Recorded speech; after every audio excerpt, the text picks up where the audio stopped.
Hello football fans, গেল জানুয়ারি transfer window থেকে Kylian Mbappe Real মাদ্রিদে যাওয়ার খবরে যোগ হচ্ছে নতুন সব তথ্য। এখনও চূড়ান্ত ঘোষণা না এলেও এমবাপ্পে নাকি গ্রীষ্মের দলবদলে ফ্রি এজেন্ট হিসেবে পিএসজি ছেড়ে রিয়ালে যাওয়ার সিদ্ধান্ত নিয়ে ফেলেছেন। রিয়ালও এখন আগের যে কোনো সময়ের চেয়ে এমবাপ্পেকে পাওয়ার ব্যাপারে দারুণভাবে আত্মবিশ্বাসী। অন্যদিকে পিএসজিও অবশ্য এখনই হাল ছাড়তে রাজি নয়। চূড়ান্ত ঘোষণা আসার আগে পর্যন্ত এমবাপ্পেকে ধরে রাখার চেষ্টা চালিয়ে যেতে চায় প্যারিসের ক্লাবটি। যদিও সাম্প্রতিক সময়ের খবরগুলো পিএসজির জন্য মোটেও আশাবাদী নয়। এরই মধ্যে স্প্যানিশ সংবাদ মাধ্যমগুলো জানাচ্ছে যে রিয়াল ও এমবাপ্পের মধ্যে অর্থনৈতিক চুক্তি কেমন হতে পারে। সংবাদ মাধ্যমের দাবি, এমবাপ্পে ফ্রি এজেন্ট হিসেবে রিয়ালে এলেও তার জন্য ক্লাবটিকে বেশ ভালো পরিমাণের অর্থ খরচ করতে হবে। এমবাপ্পে নাকি রিয়ালের কাছ থেকে উচ্চ বেতনের পাশাপাশি মোটা অঙ্কের সাইনিং বোনাসও চান।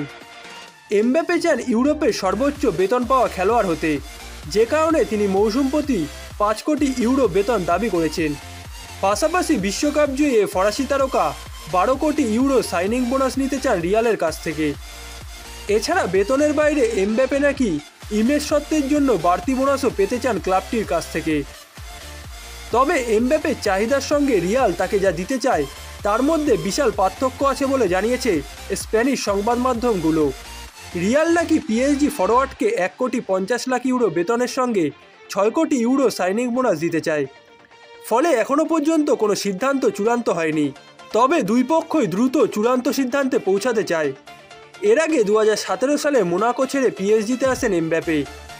তবে শৈশবে তার স্বপ্ন ছিল একদিন রিয়ালের হয়ে খেলার।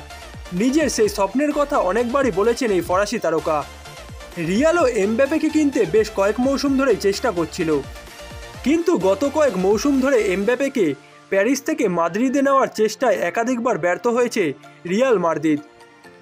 রিয়ালে যাওয়া নিয়েই গত গ্রীষ্মের দলবদলে এমবাপ্পে ও পিএসজির মধ্যে সম্পর্ক খারাপ হয়। ফরাসি এই ফুটবলার এক চিঠির মাধ্যমে সাফ জানিয়ে দিয়েছিলেন মেয়াদ শেষ হওয়ার পর আর চুক্তি নবায়ন করবেন না তিনি। জবাবে পিএসজি জানিয়েছিল চুক্তি নবায়ন না করলে তখনই ক্লাব ছাড়তে হবে। এমন পরিস্থিতিতে এশিয়ায় প্রাক মৌসুম সফর থেকেও বাদ পড়তে হয় এমবাপ্পেকে। তবে নানা ঘটনার পর পিএসজিতেই সেই সময় থেকে গেছিলেন এমবাপ্পে এবং নিয়মিত খেলেও চলেছেন তিনি। এখন শেষ পর্যন্ত এই ঘটনা কোথায় গিয়ে শেষ হয় সেটাই দেখার অপেক্ষা।